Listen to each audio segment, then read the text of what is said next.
Bueno, entonces vamos a ver el capítulo 8. Vamos a hacer dos videos. Este primer video va a incluir todo lo que es las reacciones de sustitución de los halogenuros de alquilo.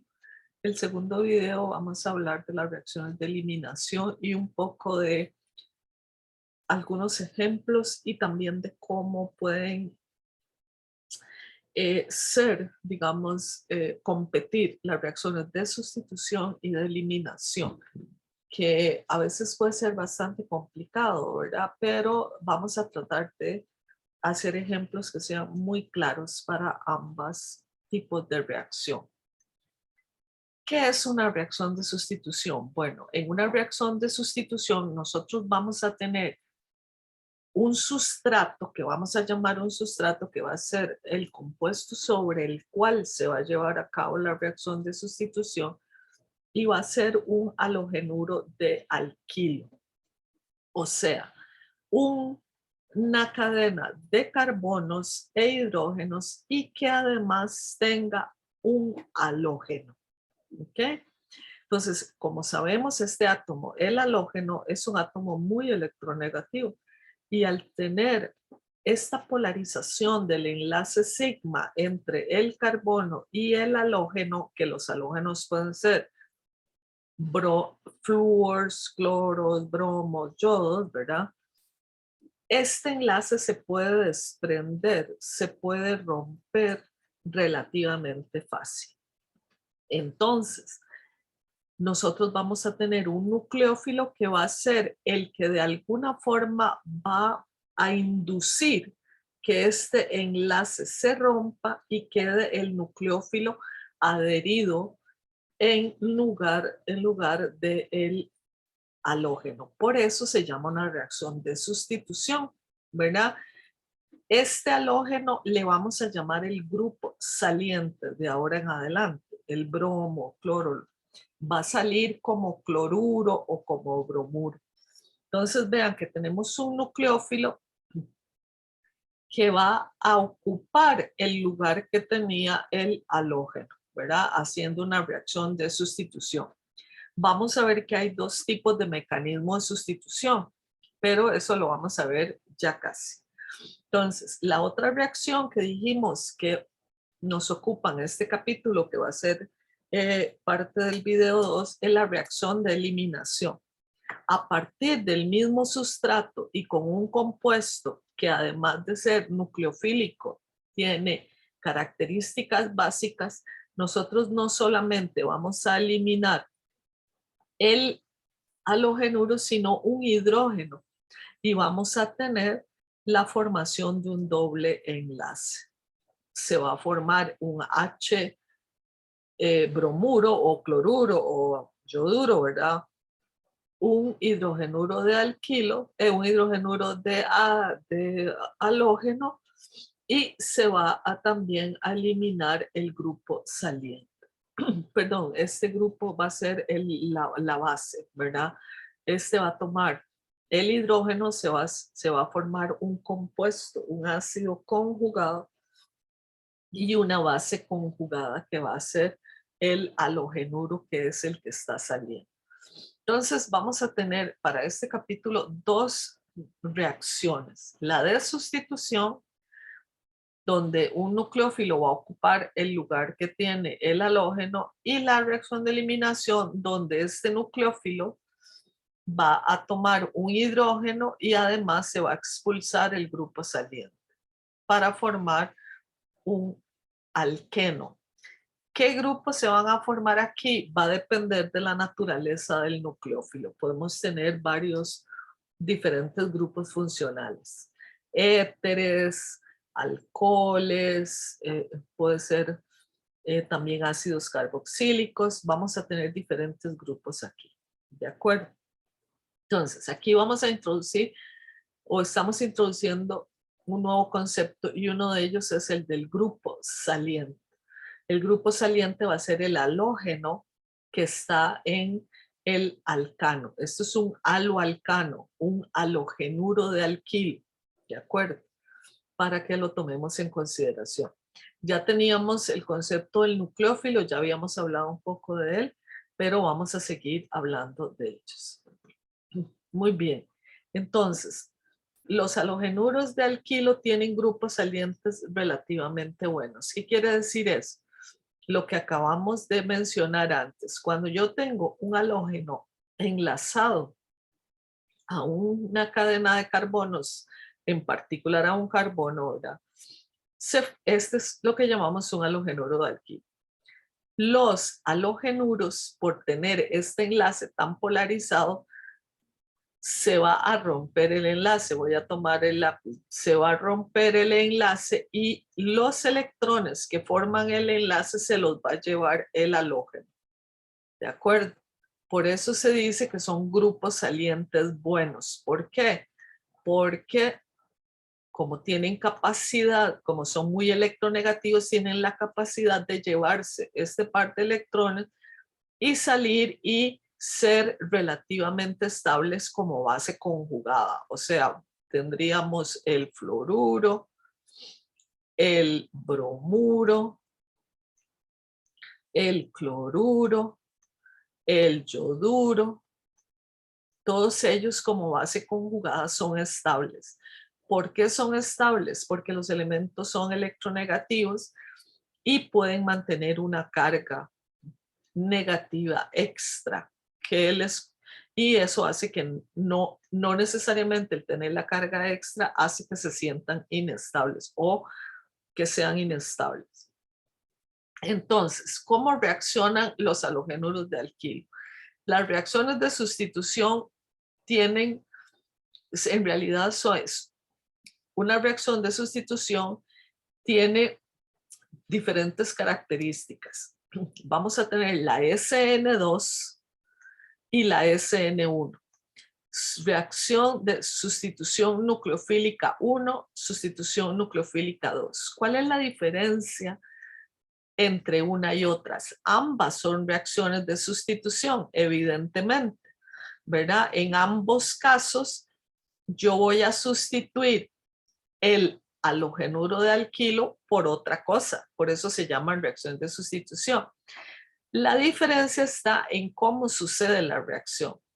En la reacción 2, todo sucede en un solo paso. O sea, es concertada o simultánea. Mientras que en la reacción SN1 se hace en 2 pasos.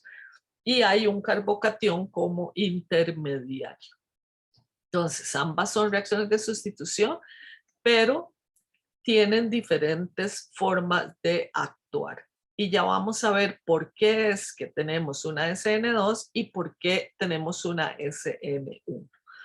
Aquí está representada la reacción en su totalidad, ¿verdad? Sabemos que el X puede ser cualquiera de los halógenos. Viene un nucleófilo. Vean que el nucleófilo no ataca al halogenuro, ataca al carbono donde está pegado, donde está enlazado el halogenuro. El nucleófilo ataca a este carbono y este enlace se rompe a favor del halogenuro y por eso tenemos ahora el nucleófilo adherido al carbono y el halogenuro que sale como base conjugada. ¿De acuerdo?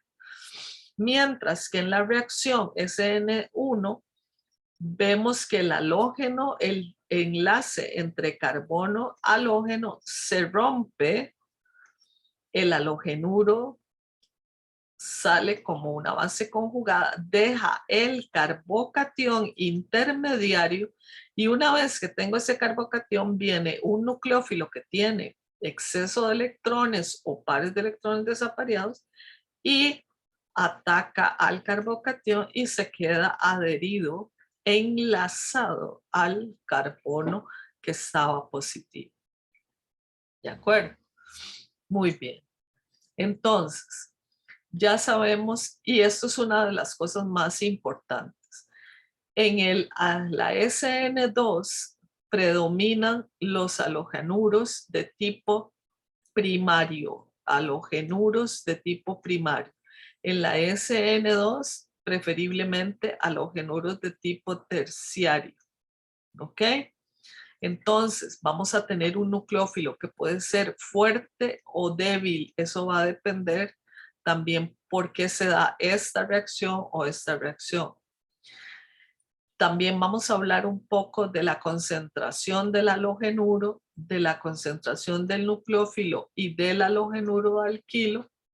Para la SN2 estas dos concentraciones son importantes. Para la SN1 esta reacción es la que es importante, esta concentración. Y también vamos a hablar un poquito sobre el disolvente. El disolvente ayuda a que se mejore la velocidad de cada una de estas reacciones. ¿De acuerdo? Bien. Entonces, vamos a ver el mecanismo de la SN2. El mecanismo de la SN2 tiene que haber un halogenuro de tipo primario, preferiblemente es el que reacciona más rápido, es el que reacciona mejor. Puede ser bromo, cloro, yodo. ¿De acuerdo? Los flúors reaccionan, son un poco más difíciles de que reaccionen porque recuerden que el flúor es muy pequeño, ¿verdad? El flúor es muy pequeño y a veces las reacciones con flúor, perdón, no es fluoruro, con el flúor, un halogenuro, digamos, de alquilo, ¿verdad? Con el flúor, aquí un CH3, por ejemplo, ¿verdad? Puede ser una reacción muy violenta. Entonces, vamos a trabajar principalmente con bromuros, cloruros y yoduros, ¿de acuerdo? Entonces, para que lo sepan. Voy a quitar esto. Disculpe. Ok. Entonces, aquí tenemos un halogenuro primario, que es muy importante. Es primario porque hay poco impedimento estérico. Tenemos una base fuerte como el NaOH y vean que lo que vamos a obtener va a ser el alcohol correspondiente y la sal, porque al salir este como bromuro se va a formar un compuesto iónico entre bromuro y sodio, que está como sodio metálico, ¿verdad? Este es el hidróxido de sodio, ¿ok? Pero la parte nucleofílica va a ser este va a ser el nucleófilo. Entonces veamos aquí. Este es el nucleófilo, hace un ataque sobre el carbono donde está pegado el bromo y el bromo sale con los electrones. Entonces se queda pegado, adherido directamente el OH al metilo en este caso y sale el bromuro. Como este venía de un NaOH, por eso la parte positiva se va a quedar adherida a la parte negativa. Y entonces tenemos bromuro de sodio. ¿De qué depende la velocidad de esta reacción? Nosotros no vamos a hacer cálculos de la velocidad, pero es importante que ustedes entiendan que uno puede medir la velocidad de esta reacción y la velocidad es una ecuación que incluye una constante de proporcionalidad y es multiplicada por la concentración tanto del halogenuro de alquilo o del haluro de alquilo, que es este, y del nucleófilo, sea cual sea el nucleófilo. Por eso es una reacción de segundo orden. Se dice que es una SN2. Sustitución nucleofílica 2. Los halogenuros de alquilo y se da esta reacción preferiblemente con halogenuros de alquilo primario y nucleófilos fuertes. ¿Ok?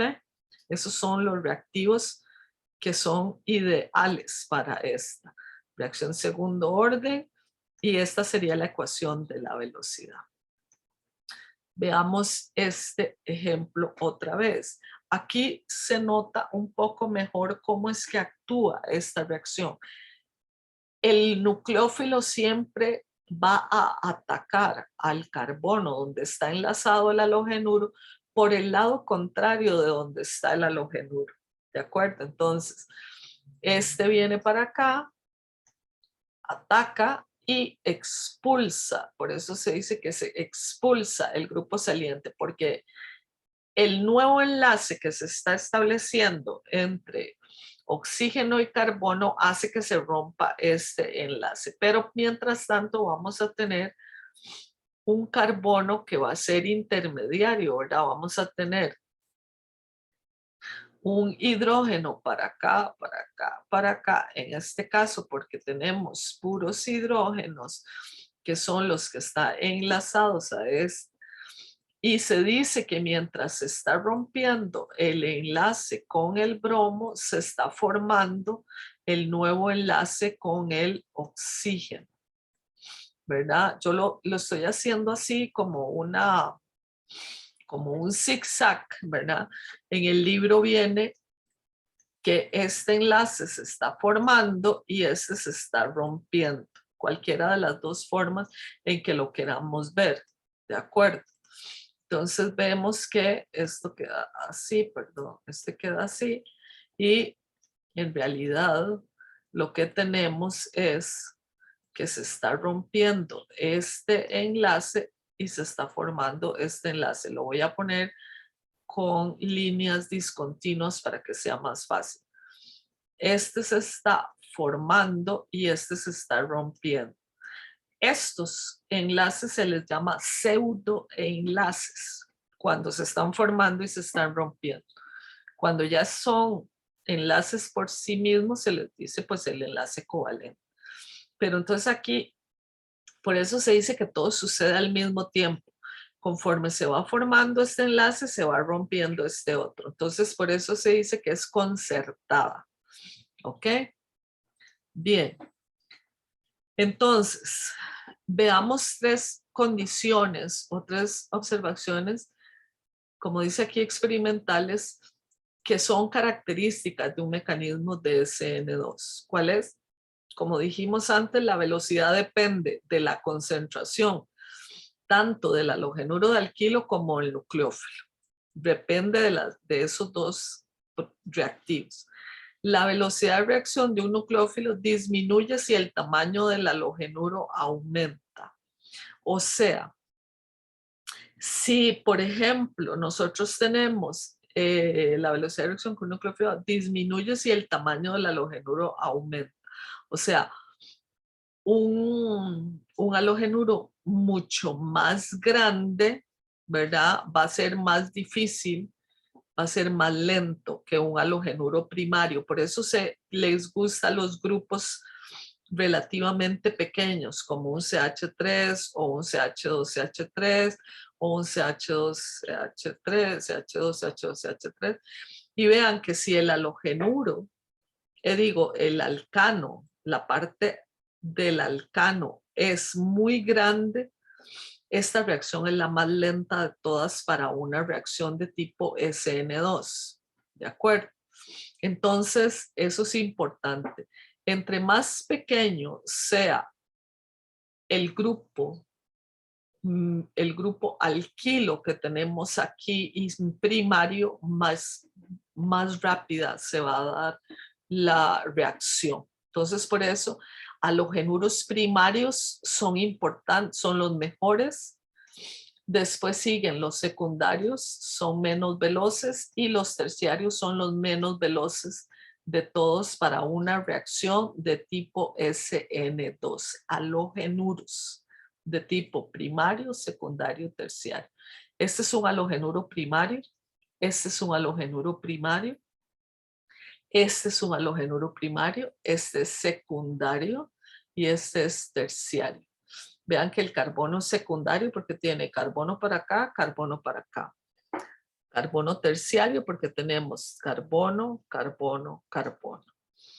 La otra condición que es muy importante es que si la reacción ocurre sobre un halogenuro que tiene un carbono quiral, o sea, ocurre sobre el carbono quiral donde está enlazado el halogenuro, cuando el nucleófilo entra y expulsa al grupo saliente, que es el halógeno, se invierte el centro quiral, o sea, ahora queda pegado el OH, el bromuro salió, pero la configuración de ese carbono quiral, que es este carbono quiral, que es este carbono quiral, y que es el mismo, ¿verdad? Pero claro, ahora tiene otros grupos, pero si ustedes se dan cuenta, este centro quiral era S y ahora quedó R, aunque los grupos sean diferentes. Ojo, estos no son enantiómeros, ¿verdad? Porque este es un 2-bromobutano y este es un 2-butanol. Son grupos diferentes. Lo que se quiere decir es que el carbono, el centro quiral se invierte, porque este carbono era S y ahora este carbono es R. ¿Ok? Bien. Entonces, veamos que cuando tenemos justamente un centro quiral como es este carbono, al venir el nucleófilo y atacar por el otro lado, vean que queda el centro, se dice hay una inversión en la configuración, pero ojo, muy importante, y lo vuelvo a repetir, este compuesto y este no son enantiómeros porque no es, vean que no es la imagen especular de este, ¿verdad? Porque este tiene un bromo y este tiene un OH, los demás grupos sí son los mismos. Entonces no podemos hablar de enantiómeros, pero sí podemos hablar de que este carbono era S y ahora este carbono queda R, ¿verdad? Entonces hay una inversión de la configuración. Esto no siempre se da, ¿verdad? No siempre nosotros vamos a poder tener un carbono quiral que sufre una SN2. O sea, no necesariamente siempre el grupo sobre el cual sucede la sustitución 2 es un centro quiral, ¿verdad? Esto es en algunas ocasiones, especialmente cuando el carbono sobre el que está el halógeno y sobre el cual se va a dar la sustitución es un carbono secundario, porque si es primario no tiene posibilidad de ser quiral y si es terciario sí tiene también la posibilidad de ser quiral. Entonces, sobre carbonos secundarios y terciarios tenemos la posibilidad de tener carbonos quirales que van a sufrir una inversión de la configuración cuando hacemos una SN2. Por eso esta reacción tiene estereoquímica en algunas ocasiones, no siempre. Ok, entonces, entre menos impedimento estérico tiene un halogenuro de alquilo, más rápida la reacción. Es lo que vimos en esta. Esto es lo que quiere decir esto. O sea, los halogenuros primarios reaccionan más rápidamente que los secundarios y que los terciarios. Entonces, a medida que aumenta el impedimento estérico, vean que el nucleófilo le va a ser más difícil entrar. Lo ven aquí, este es el nucleófilo. Este es el nucleófilo que quiere hacer un ataque sobre el carbono para expulsar el grupo saliente, que es un halógeno. Y entre más grande es este halogenuro, vean que al nucleófilo le va a ser más difícil poder hacer el ataque. ¿De acuerdo? Entonces el impedimento estérico aquí juega un papel muy importante.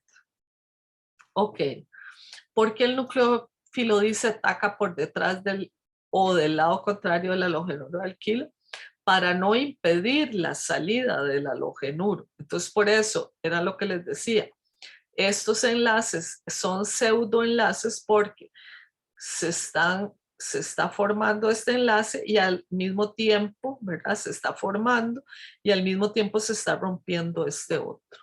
Entonces, si este nucleófilo entrara por el mismo lado del grupo saliente, habría como mucho impedimento estérico. Entonces, por eso se dice que el nucleófilo ataca por el lado contrario de donde el grupo saliente se va a dar.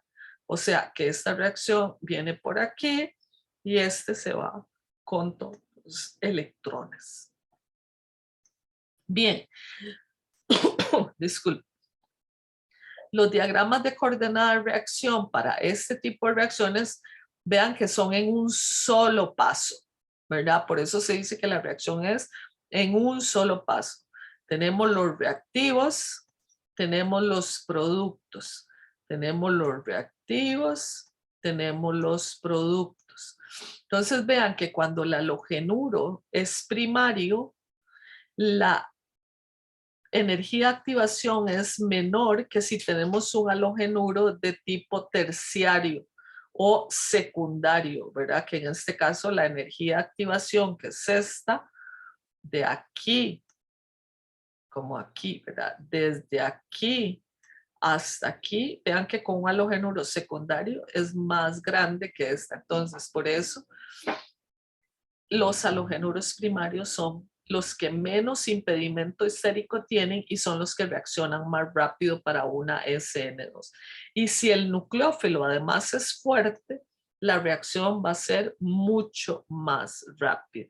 Entonces, una de las dos condiciones que tiene esto es que el bromuro, el halogenuro sea primario y que el nucleófilo sea fuerte, como lo pusimos en una diapositiva anterior. Entonces, aquí lo podemos comprobar con los diagramas de reacción.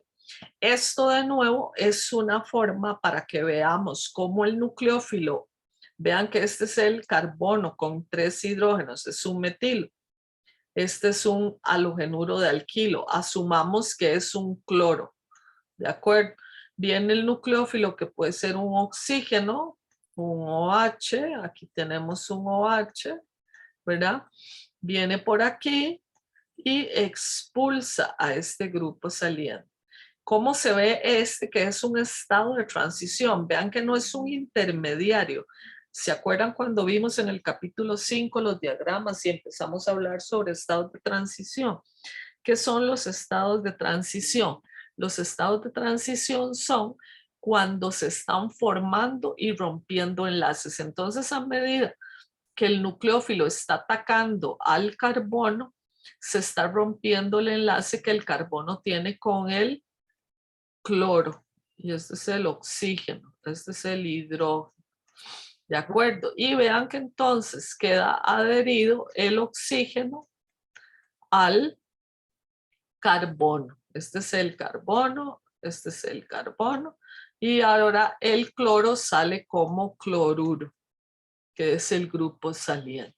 Entonces, esto es un estado de transición que se representa entre paréntesis con los pseudoenlaces y con esta doble cruz acá. ¿Ok? Muy bien. Entonces, las reacciones SN2 son afectadas por la identidad del grupo saliente. O sea, un yodo es mucho mejor grupo saliente que un bromo, mucho mejor que un cloro y mucho mejor que un flúor. ¿Lo ven? Vean que las velocidades de reacción 30,000 veces más rápida que un flúor es un yodo. ¿Por qué? Porque recordemos que el enlace entre carbono-yodo es un enlace muy polarizado porque el yodo es muy grande. Entonces, entre más grande sea el halogenuro, más fácil se va a romper el enlace entre el carbono y el halogenuro y entonces más rápida va a ser la reacción. ¿De acuerdo?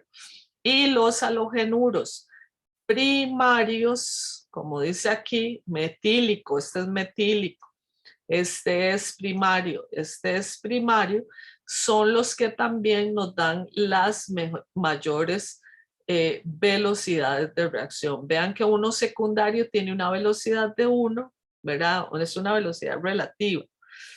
Y el terciario es demasiado lento para medirse la velocidad de reacción. Muy bien. La otra cosa que debemos considerar es el nucleófilo, ¿verdad? También, pero antes de entrar en los nucleófilos, vean que mientras más débil sea la base conjugada, es un mejor grupo saliente. Por eso, el yodo es más reactivo, porque al salir como yoduro, al ser más grande el yodo que un flúor, que es más pequeño, ¿cuál de estas dos es la mejor base conjugada? Más bien, es la base conjugada más estable.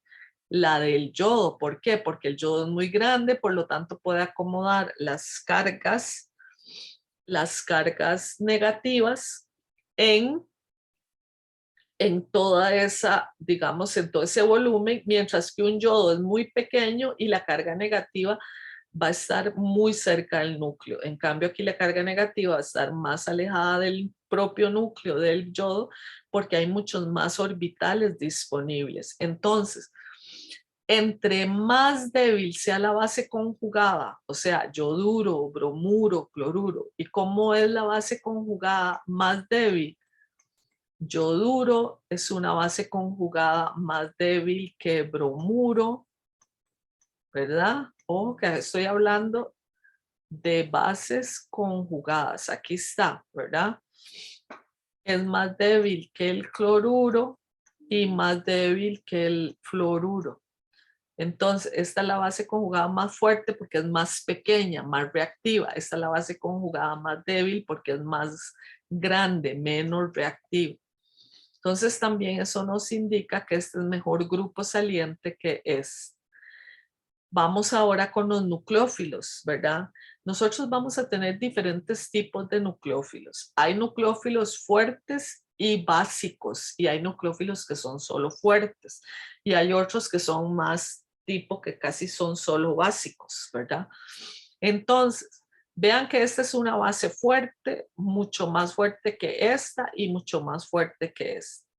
Entre más fuerte sea la base como nucleófilo, más rápida también va a ser la reacción. O sea, la base más fuerte, mejor nucleófilo, ¿ok? Entonces, un OH, que es la base conjugada del agua, es más fuerte como nucleófilo que el agua misma. La base conjugada del alcohol que es el alcóxido, que va a ser el metóxido de sodio, es más fuerte como nucleófilo que el alcohol mismo, ¿verdad? La base conjugada del amoníaco, que es la amida, esta es más fuerte que el amoníaco. Y la base conjugada de esta amina primaria es más fuerte que como nucleófilo que la amina. Entonces, entre más fuerte sea la base, mejor nucleófilo es y también más rápida va a ser la reacción. ¿De acuerdo? Entonces, muy importante tomar eso en cuenta. Se llama nucleofilicidad, no nucleofelicidad, sino nucleofilicidad, aún a la medida que es también un compuesto o un nucleófilo que puede atacar un átomo deficiente en electrones. O sea, estamos hablando del nucleófilo. O sea, hablando de nucleófilos fuertes, nucleófilos que puedan hacer un ataque sobre un halogenuro de alquilo y que expulse al grupo saliente.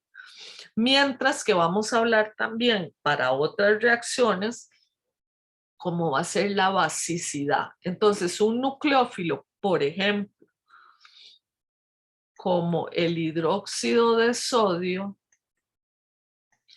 tiene características de nucleófilo fuerte y de base fuerte. Base fuerte.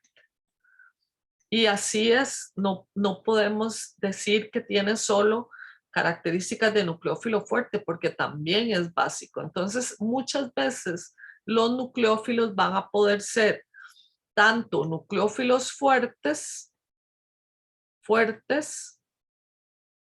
como bases fuertes, ¿ok? Como bases fuertes. Entonces hay que jugar con esas cosas para poder entender y tomar las mejores decisiones para saber si va a ser una SN1 o una E1 o una SN2 o una E2. Cuando veamos las reacciones de eliminación y la comparación con reacciones de eliminación, nos vamos a dar cuenta de que es así, ¿ok?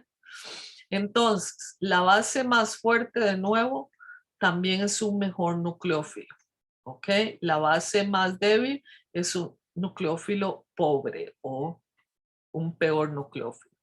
Entonces vean que el ion etóxido es un mejor nucleófilo, ¿de acuerdo? Pero el ion terbutóxido es una base más fuerte. ¿Por qué este es mejor nucleófilo y esta es una base más fuerte? Porque aquí además tiene impedimento estérico. Entonces, al tener impedimento estérico, va a querer hacer mejor robarse hidrógenos ácidos y esta va a ser mejor en reacciones de eliminación, mientras que este va a ser mejor en reacciones de sustitución, tanto SN1 como SN2 y la E1 o la E2. Entonces, aunque las dos son bases, esta es una base fuerte y esta también es una base fuerte, este funciona mejor como nucleófilo que este, ¿ok? Entonces, de nuevo, voy a repetir. ¿Por qué este es un mejor nucleófilo que este? Y esta es de características más básicas. ¿Por qué? Porque este solo tiene la parte básica aquí, que es esta, ¿verdad? Esta es la parte básica y esta es la parte que no es básica, obviamente, ¿verdad? Este es el alcano pegado a este oxígeno. Este alcano es lineal, es pequeño, mientras que vean que todo este alcano que está pegado al oxígeno es mucho más voluminoso. Entonces eso hace que como nucleófilo le sea más difícil hacer el ataque que es concertado. Entonces vamos a ver que bases muy voluminosas funcionan mejor como bases que como nucleófilos. Pero no podemos dejar de pensar que todas las bases pueden ser buenos nucleófilos, pero va a depender también del impedimento estérico que tenga en este caso. Bien.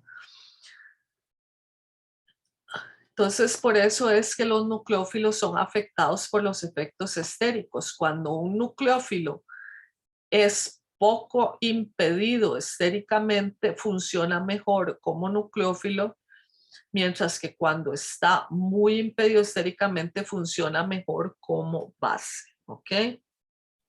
Otra cosa que quería mencionarles es que esta base conjugada, que se llama metóxido de sodio, etóxido de sodio, el ion etóxido, y este es el ion terbutóxido, son las bases conjugadas que provienen de los alcoholes. ¿Cuál es el alcohol de donde provino este del OH? ¿Lo ven? CH2, CH3, OH. Este es el alcohol que si yo le quito este hidrógeno, se me convierte en el etóxido. Y este, ¿de cuál alcohol vino? De el terbutanol o el terbutanol, ¿verdad? Entonces vean que tenemos, lo podemos dibujar así, lo podemos dibujar así y es el mismo compuesto, el terbutanol, ¿ok? Entonces todos esta es la base conjugada de estos alcoholes, de este alcohol. Y esta es la base conjugada del etanol. Muy bien. Entonces vean que cuando se comparan las moléculas de los grupos que atacan, que tienen tamaños muy diferentes, podemos entender es, aquí hay un mejor traslape y aquí hay un menor traslape de lo que está sucediendo. Entonces el nucleófilo se está traslapando mejor con esto, es más efectivo la sustitución. Aquí tenemos algunas reacciones de sustitución típicas que son con estos nucleófilos. Vean que estos nucleófilos son nucleófilos fuertes. Algunos van a servirnos como bases en las reacciones de eliminación también, pero sirven como nucleófilos. El OH, el SH-, el OR o el alcóxido, el SR, la amina que proviene del amoníaco, ¿verdad? Que se le quitó un hidrógeno, el cianuro, el acetiluro, ¿de acuerdo? Cuando yo trato estos con este nucleófilo sobre un halogenuro, aquí podríamos usar el mismo halogenuro siempre, pero estamos usando, o sea, estos son ejemplos del libro, pero podemos usar este con este con esta con esta con esta, o sea, es indiferente, ¿verdad? ¿Qué es lo que está pasando? Vean que este ataca aquí y este enlace se rompe y nos da, al tratar este halogenuro con OH, nos da un alcohol. Cuando yo ataco este con este SH, que es el análogo de un alcohol, me da un tiol. Cuando yo uso un alcóxido sobre ese y se rompe el enlace y se lleva los electrones, el yodo, me da un éter. Cuando yo hago este, vean que estoy haciendo como el mecanismo en todas. Pues con este RS negativo me da un éter. Todos estos tienen una contraparte positiva. Puede ser el sodio en todos los casos, o puede ser el litio, o puede ser el potasio, ¿verdad? Pero es para que sepan que todos estos van a tener una contraparte positiva, porque son sales, ¿ok? Cuando esta amida hace me da una amina primaria. Cuando este nitrilo me hace un ataque sobre me da un grupo nitrilo también. Perdón, este cianuro, ¿verdad? Entonces puede ser el cianuro de sodio, el acetiluro de sodio también, ¿verdad? No estoy poniendo la parte positiva, pero ustedes tienen que saber que siempre está ahí. Y nos da un alquino, ¿lo ven? Entonces, dependiendo del nucleófilo que yo tenga, así va a ser el producto que yo obtengo al final. Y vean que siempre se da la base conjugada del grupo saliente. Sale como base conjugada. ¿Ok?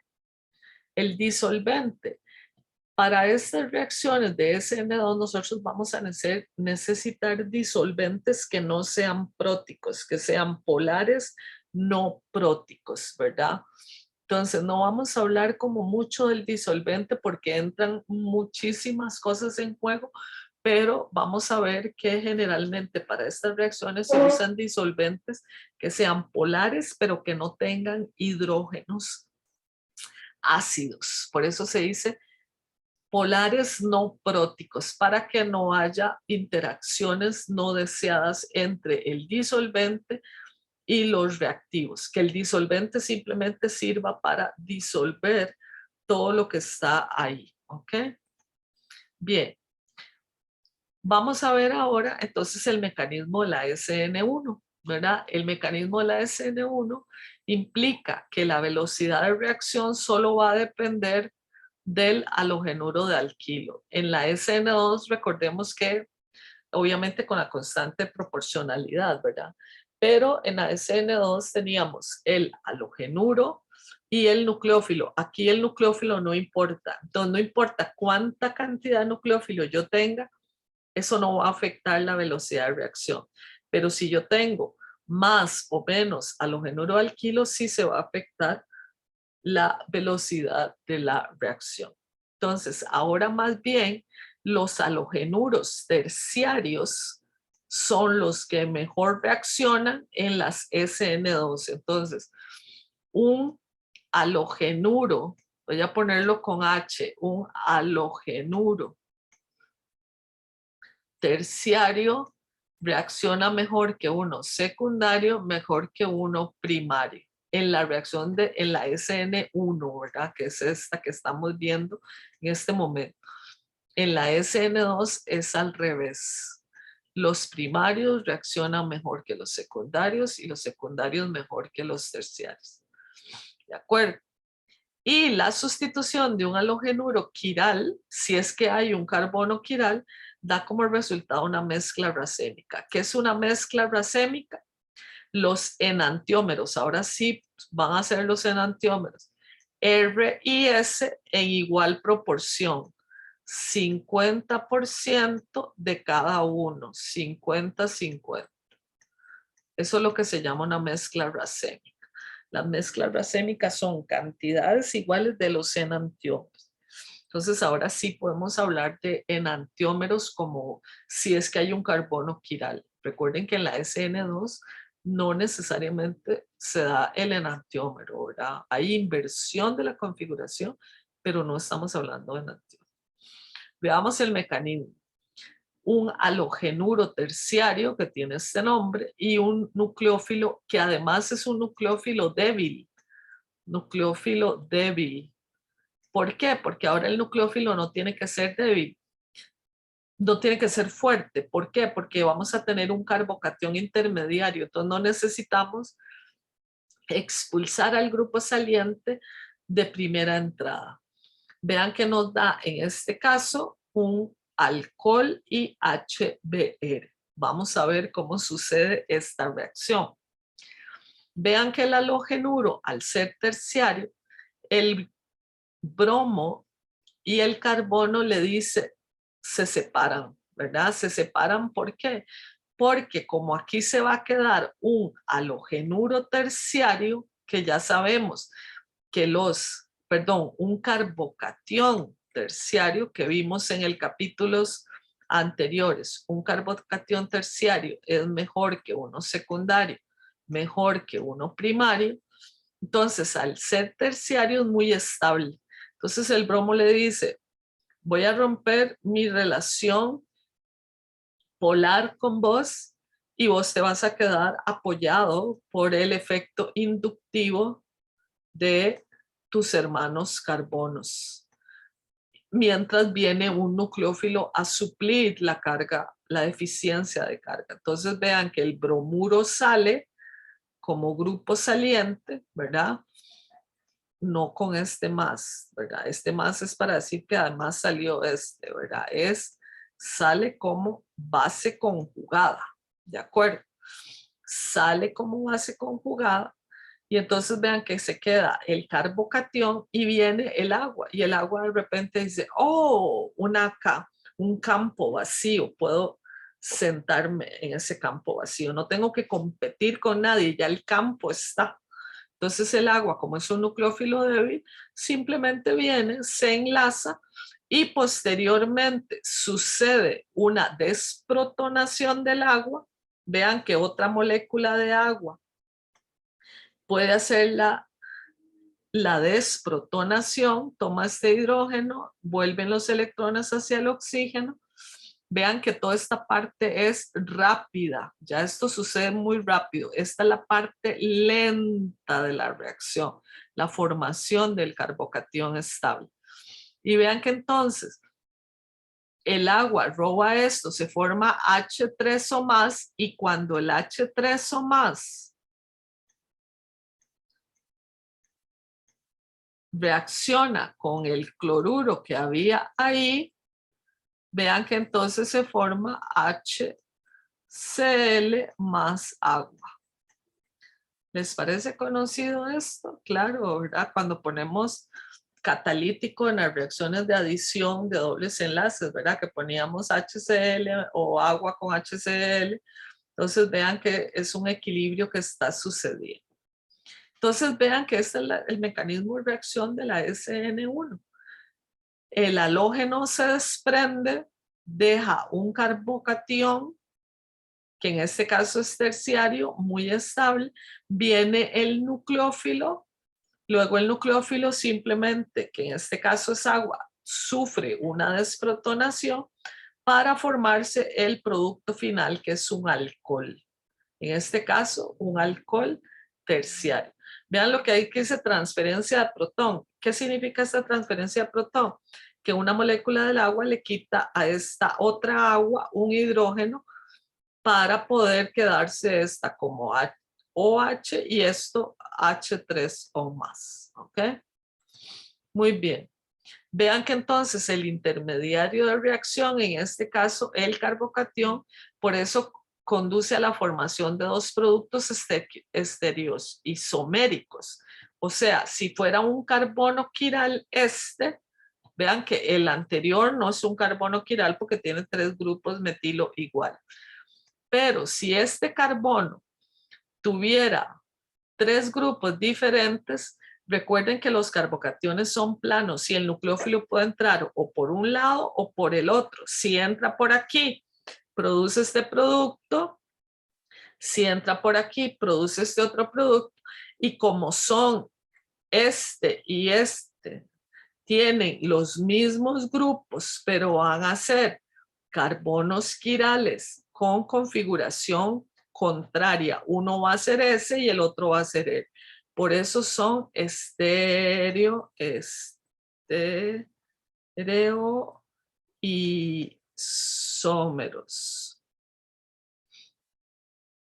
Uy, perdonen esta letra. Estereoisómeros, ¿ok? Son estereoisómeros. Entonces, ahora sí estamos hablando de una mezcla racémica que son el estereoisómero R y el S. No sabemos aquí qué hay porque no sabemos qué grupos hay aquí, pero uno va a ser R y el otro va a ser S. Entonces, la estereoquímica de la SN1, cuando hay un centro quiral, o como dice aquí, un centro asimétrico, que no sabemos qué grupos hay, pero sabemos que son diferentes, va a ser el par de enantiómeros. Va a ser el par de enantiómeros. Configuraciones contrarias, y ahora sí es la imagen especular, porque vean que tenemos, este R va a ser el mismo R'. Este R segundo va a ser este R segundo. Este R va a ser este. Y el OH va a ser OH. ¿Qué es lo que cambia? La orientación en el espacio. Muy bien. Entonces vean que si en este caso yo tengo el S2-bromobutano, que es este compuesto, que es un centro quiral, al sufrir una reacción de SN1 con agua, se va a formar el R2-butanol y el S2-butanol, ¿verdad? Centro quiral en par de enantiómeros.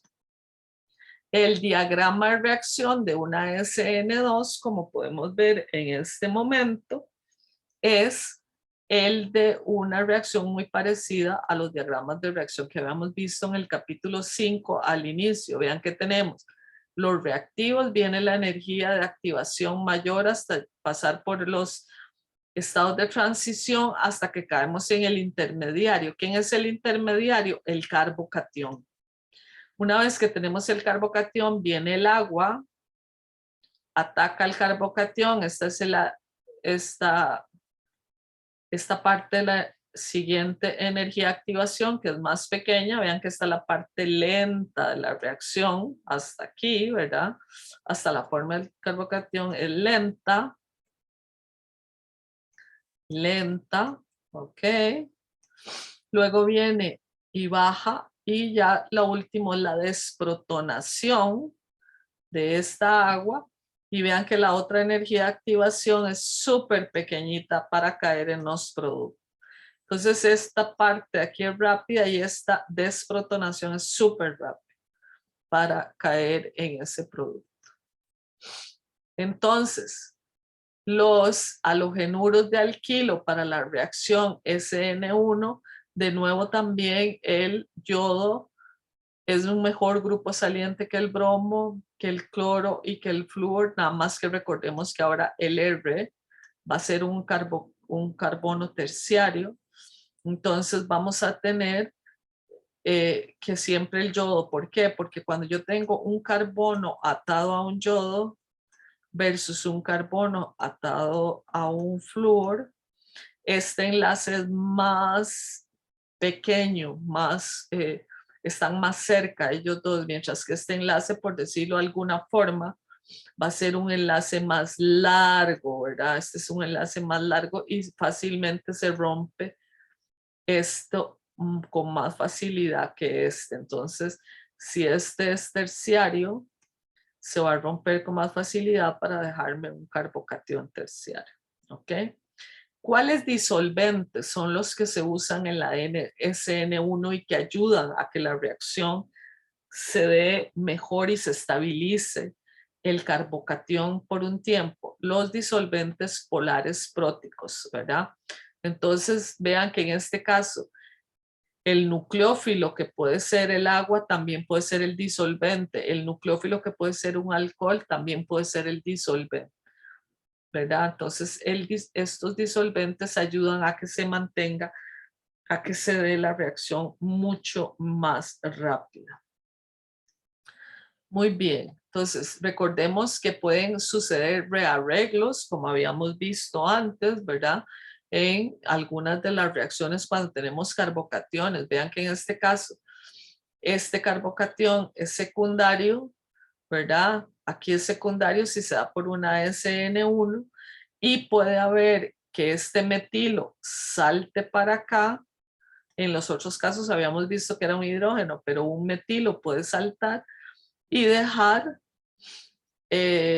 perdón, en este caso no es el metilo, yo estoy cometiendo un error, discúlpenme, pero los metilos pueden saltar, en este caso me equivoqué, y es este hidrógeno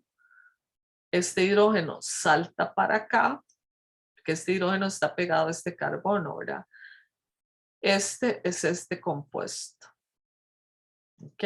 Este sería el carbocatión, que es este. Entonces tenemos aquí un hidrógeno que salta para acá para dejar este carbocatión terciario. ¿Ok?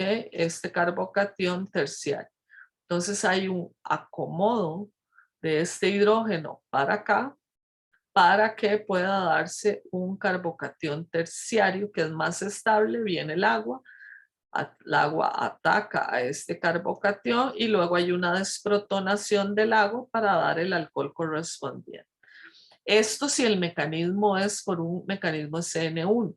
Cuando el mecanismo es con un nucleófilo más fuerte, vean que en este caso el nucleófilo es el agua, mientras que en este caso el nucleófilo es la base conjugada del agua, que es un nucleófilo más fuerte. Como este mecanismo es en un solo paso, aquí no hay tiempo de hacer ningún reacomodo porque no se da la formación del carbocatión. Entonces viene ataca a este carbono donde está el grupo saliente, expulsa al bromo y directamente se da el, eh, el producto que queremos. Entonces, vean que en el caso de un carbocatión secundario, si existe la posibilidad de hacer un reacomodo para darse un carbocatión terciario, entonces se da. Muy bien. Los haluros bencílicos. Recordemos que un haluro bencílico es cuando tenemos un grupo benceno, un CH2 acá y un cloruro o un halogenuro aquí. O un haluro alílico. Vean que está el doble enlace, ¿de acuerdo? Hay un CH2 y está pegado para acá.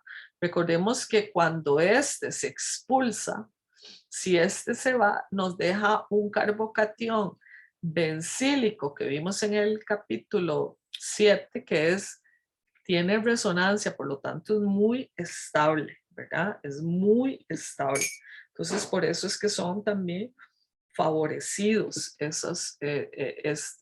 Entonces, se da por una SN2, viene, expulsa viene para acá y me da este producto. Ataca aquí y se viene, perdón, se viene para acá y me da este producto. 2-butén, 1-ol, bencil, metil, éter.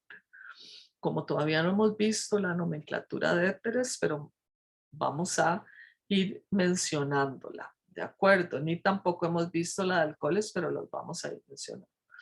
Entonces, los haluros bencílicos y alílicos primarios y secundarios se someten fácilmente a la SN2, pero también los halogenuros terciarios bencílicos y terciarios alílicos no son reactivos en SN2 debido al impedimento estérico. Entonces, vean que en este caso vamos a tener una SN2, que es lo más fácil, con un nucleófilo fuerte, ¿de acuerdo? Pero si esto tiene puede ser también parte de un impedimento estérico, ¿verdad? Como dice aquí, los halogenuros terciarios bencílicos y terciarios alílicos no son reactivos a SN2 debido al impedimento estérico. Hay como un balance entre ellos, ¿ok? Entonces vean aquí, cuando este se da, que era lo que les decía, con un nucleófilo un poco más débil, como sería el alcohol, este se va, deja el carbocatión bencílico, ¿verdad?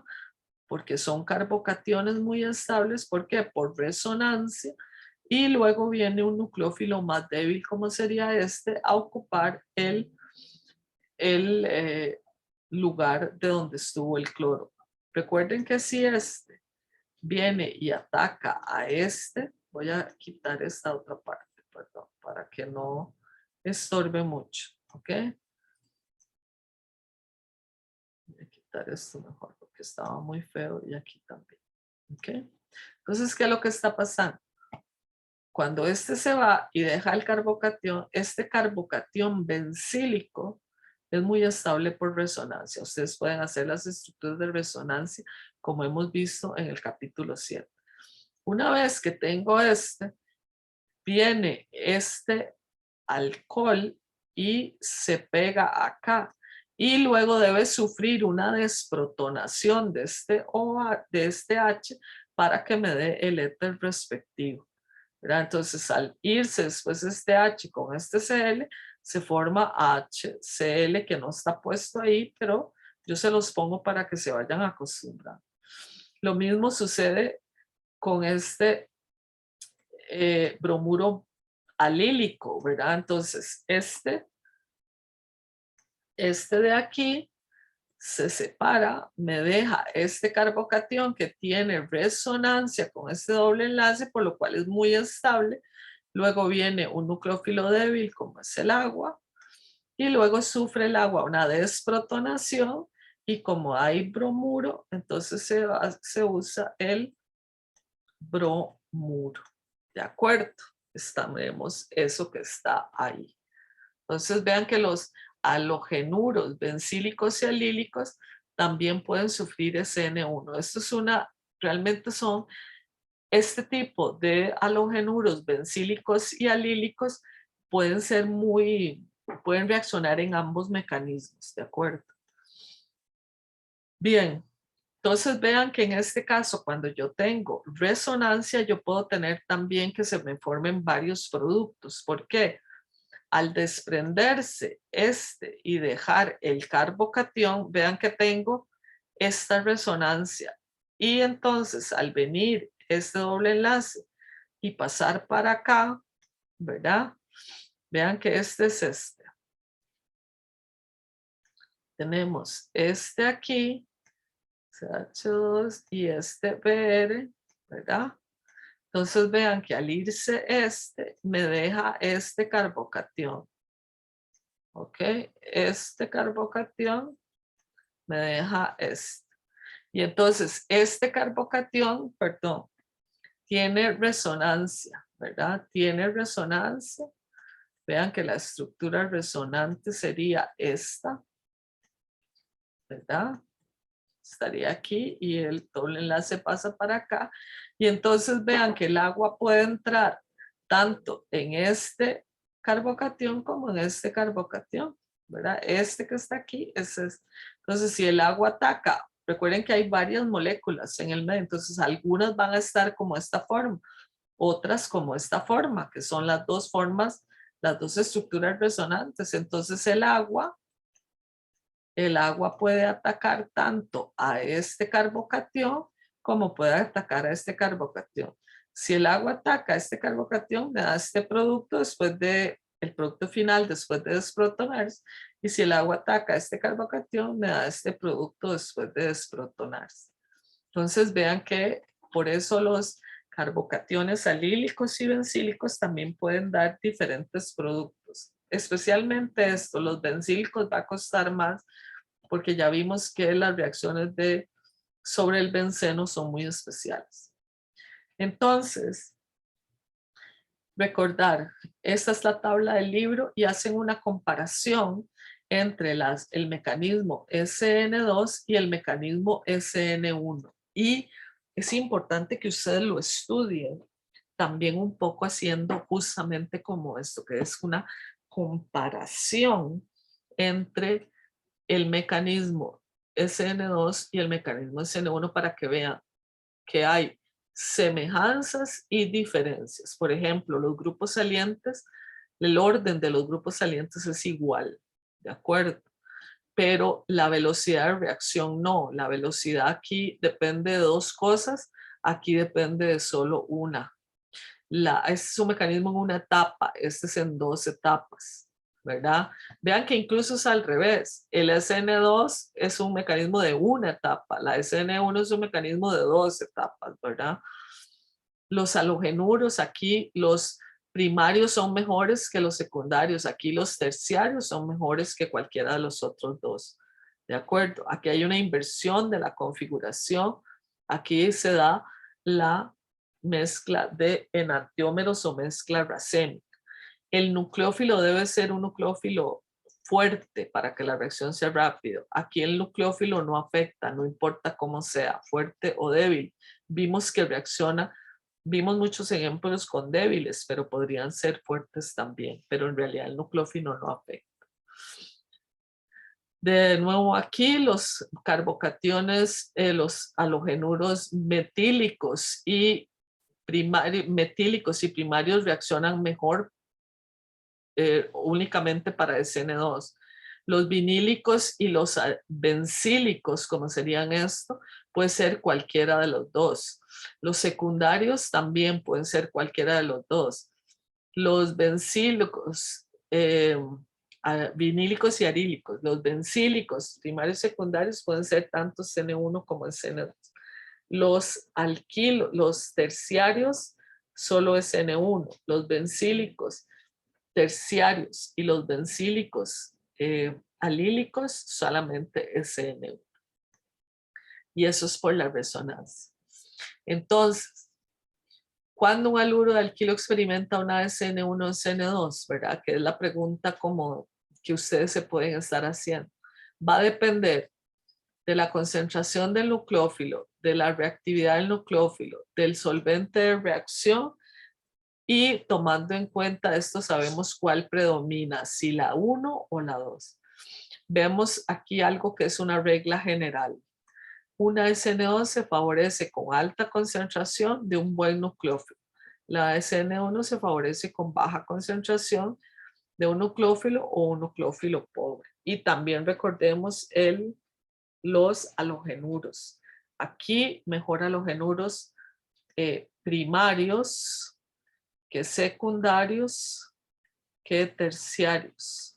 Mientras que aquí es al revés, terciarios mejor que secundarios, mejor que primarios. Y por supuesto que la mejor forma es haciendo varios ejemplos que vamos a hacer en clase.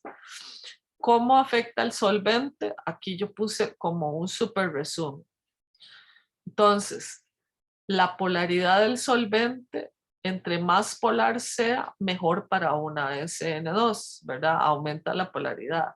Pero si aumenta la polaridad, disminuye la velocidad de reacción. Entonces, lo que queremos es un solvente polar, no prótico. Aquí, no prótico. ¿Ok? Esa es la mejor. ¿De acuerdo? Y aquí un solvente polar prótico. Eso sería como polar. Es que parece que dice otra cosa. Perdón. Polar prótico. ¿Ok? ¿Qué significa prótico? Que tenga hidrógenos.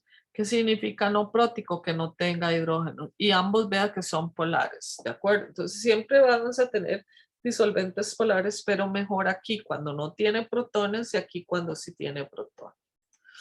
¿De acuerdo?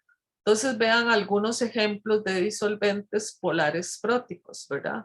Estos son disolventes próticos: agua, ácido fórmico, metanol, etanol, terbutanol, ácido acético. Solventes que no son próticos o apróticos: dimetilsulfóxido, acetonitrilo, dimetilformamida, acetona, diclorometano, tetrahidrofurano, acetato de etilo, éter dietílico, benceno, hexano. ¿De acuerdo? Entonces vean que todos estos tienen hidrógenos ácidos que donar, mientras que ninguno de estos tiene hidrógenos ácidos. Eso es la diferencia entre disolventes polares próticos y apróticos. Todos son polares, pero este tiene hidrógenos que donar y este no tiene hidrógenos que donar. Y bueno, después ustedes en bioquímica van a ver algunos compuestos que se metilan a través de una SN2, como la norepinefrina para convertirse o noradrenalina, o la epinefrina y adrenalina, que a través de mecanismos como estos suceden reacciones que tenemos en los sistemas biológicos. Entonces, realmente cuando ustedes vayan a cursos posteriores de bioquímica o de fisiología, se van a dar cuenta que mucho de lo que vimos en química orgánica van a ser los principios de las reacciones que ustedes luego van a ver en esos cursos. Esta sería la primera parte de este capítulo. Veamos, voy a grabar otro con la parte de las reacciones de eliminación, y al final de la reacción de eliminación un poco comparar reacciones de eliminación con reacciones de sustitución. Así que nos vemos pronto en el otro video. Muchísimas gracias.